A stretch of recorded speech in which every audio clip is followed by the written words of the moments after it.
Goeiemôre Radio Fynbos luisteraars. Vanoggend is die 27ste Desember. Die feestyd is nou al verby. Die mense is al amper weer besig om te ry. En dalk sit jy hierdie tyd van die jaar met 'n groot moegheid in jou. Van storms wat nog nie gaan lê het nie. En ek wil vir jou die getuienis bring van toe ek die eerste keer in Israel was en ek die voorreg gehad het om my 2 dogters te doop. My jongste was regtig nog maar 'n dogtertjie gewees van 8 jaar en ons het uitgegaan op die see van Galilea. En so stil soos die see was, het daar skielik 'n storm opgestaan.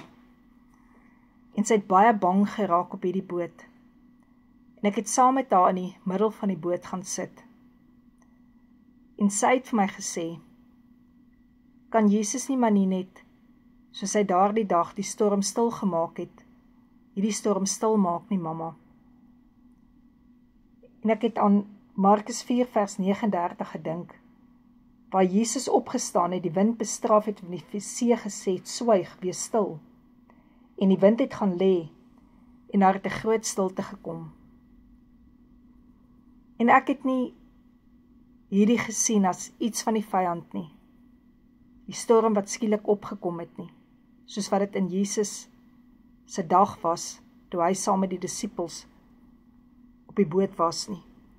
Maar ek het dit gesien as 'n geleentheid om te kan glo soos 'n kind. En ek het saam met haar gesit in die middel van die boot, het my arms om haar gesit, haar so toegevou, soos wat ek weet die Here ons toevou. En ek het gebid en ek het gesê, Here, laat asseblief hierdie see kalm raak. Ek wil amper vir jou sê, die boot het net oor die volgende golf gegaan. En skielik was dit so stil op hierdie see. My jongste het haar trane afgedroog, en sy het opgekyk, en haar gesiggie was so vrolik, en sy het gesê, daar het Jesus dit weer gedoen, mamma. Ek het haar vasgehou en ek het gesê, ja, hy het dit weer gedoen.